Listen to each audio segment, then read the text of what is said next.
behind the high walls of Royal Lodge, a final notice was served. This wasn't a family discussion or a gentle suggestion. It was a directive from the king himself. Cold, decisive, and without room for appeal. Prince Andrew, already stripped of his military titles and royal patronages, was now being physically removed, evicted. But in the intricate, secretive world of the monarchy, nothing is ever simple. Where do you send a disgraced prince who remains your brother? The answer, emerging from palace whispers, leaked estate maps, and a sudden airspace restriction, points to a move shrouded in such dark, historical symbolism that it feels less like a relocation and more like a message carved in stone for anyone who knows how to read it. King Charles's move to reclaim the 30-room Royal Lodge wasn't impulsive. Insiders report it's been a central, simmering piece of his slimmed-down monarchy strategy for years. It's brutal financial logic. Maintaining a mansion that size costs millions. And for a prince with no public role, it's an untenable luxury. But this was never just about money. This was about operational security and reputation management. Andrew's presence there, under full royal protection, had become a constant vulnerability. Palace aides described a sense of perpetual unease, a looming PR risk waiting to reignite. The eviction was the king drawing a final, physical line. His future residence would be on the Sandringham estate, a place of deep family history, yes, but also a secure, private, and decisively remote holding ground. It was a solution that solved multiple problems. It got him out of London, reduced his visibility, and placed him firmly under the control of the private estate security, not the Metropolitan Police. The message was clear. You are being moved to the periphery. On the surface, Sandringham is a place of happy memories, the Queen's beloved private retreat, the backdrop for iconic Christmas broadcasts. But for Andrew, its 20,000 acres now represent something else. A gilded exile. It's over 100 miles from Buckingham Palace, from the seat of power and influence. His access to the London network of friends, advisors, and whatever remains of his old life would be severely curtailed. Then, in early 2024, came the first concrete clue that this wasn't just speculation. Aviation authorities quietly extended a strict, permanent, no-fly zone over a specific, relatively small property on the estate, a place called Marsh Farm in the tiny village of Wolferton. This kind of order is rare and significant. Was it about shielding Andrew from drone paparazzi? Or was it, more cynically, about shielding the monarchy and the public from the constant reminder of his presence? The focus of every insider and royal reporter suddenly sharpened on this one obscure farmhouse. And the descriptions of Marsh Farm that began to circulate are brutally revealing. Royal sources in tabloids like the Daily Mail and the Express called it ramshackle and shoebox-sized. Compare that to the opulence of Royal Lodge, with its vast grounds, swimming pool, and dedicated staff quarters. This isn't a sideways move to a comfortable dower house. It's a stark, deliberate demotion in living standards. The property, according to local reports, is understood to require significant and costly renovation, work that would likely fall to Andrew himself, further squeezing his finances after the settlement of his Virginia Giuffre case. Every detail paints the same picture: a man being compressed, his comfort and status intentionally downgraded. This is the physical manifestation of his fall from grace. It's not enough to remove his titles. His environment must now reflect his new, reduced station. But the true narrative gut punch isn't the size of the house. It's the land it sits on. Marsh Farm lies in the literal shadow of the abandoned Wolferton railway station. And this isn't just any old station. For over a century, this was the exclusive royal gateway to Sandringham. A special waiting room was built for the family.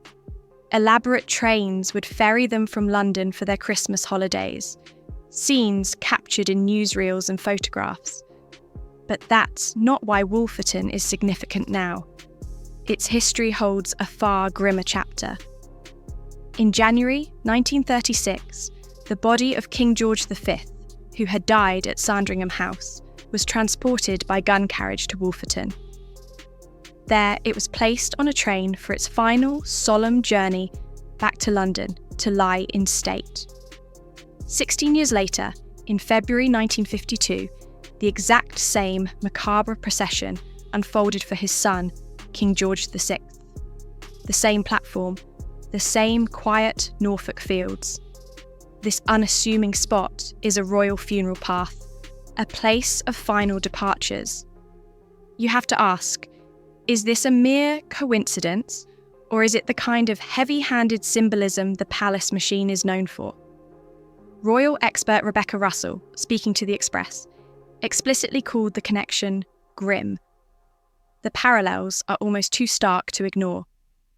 The disgraced prince, removed from public life and declared a non-working royal, is potentially being housed in the shadow of the very route used to transport dead monarchs.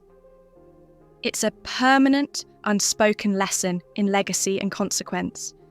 It whispers that every reign ends, every title fades, and what remains is how you are remembered.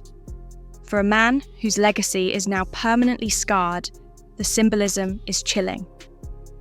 Some insiders believe the location was chosen precisely for its seclusion and security, with the historical link being an unintentional, if uncomfortable, footnote.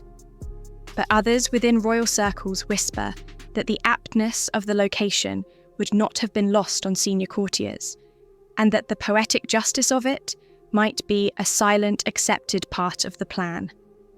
The emotional calculus here is complex. How does Andrew himself process this? Some commentators suggest he might reluctantly accept Marsh Farm as a quiet sanctuary, a place to finally disappear from the relentless scrutiny. He still retains his grace and favour status at the Royal Lodge for now, but the pressure is immense. However, this conflicts with every account of his character. He is consistently described by former staff and biographers as a man of immense pride, with a keen sense of his own birthright. How does the former Air Miles Andy, who revelled in global travel and grand residences, reconcile himself to a life in a renovated farmhouse next to a forgotten station? The tension between the palace's need to minimise him and his own self-image is the core of this ongoing drama. This move isn't just a change of address, it's a likely flashpoint in the private, unresolved fracture between the king and his brother. It's impossible to ignore how Wolferton Station's own fate mirrors Andrew's exile. The royals stopped using it regularly in 1966, as cars became preferable. It was sold off by British Rail, turned into a small, privately run museum displaying Royal Railway memorabilia, and now even that is closed. It's a frozen, listed piece of history, a relic. Its most famous modern association is no longer with lively Christmas arrivals, but with those final, solemn departures. And now, its most notable neighbour could be the most infamous royal resident of the modern age. The station is a monument to a bygone era of royal travel.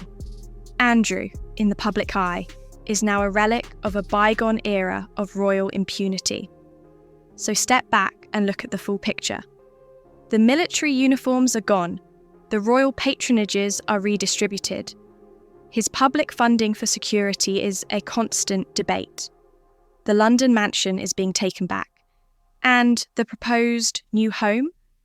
A reportedly modest, costly-to-fix house on a secure estate, located on a site forever marked by royal death journeys. In the intricate, unspoken language of the monarchy, a language of property, placement and precedent, this doesn't look like a comfortable retirement. It looks like the final, chilling stage of a sovereign's shunning of a compromised family member. The question now is whether Prince Andrew, walking those Wolferton lanes, sees the profound symbolism written into the very landscape around him. What do you think? Was this move to a place with a death link, a deliberate message from the palace, or just an unfortunate coincidence for Andrew? Let us know your theories in the comments below. And if you found this deep dive into the royal shadows compelling, make sure you're subscribed to Royal Family Daily. We go beyond the headlines to unpack the secrets, the symbolism, and the real stories behind the crown. Hit that subscribe button and ring the notification bell so you never miss a revelation. Thanks for watching.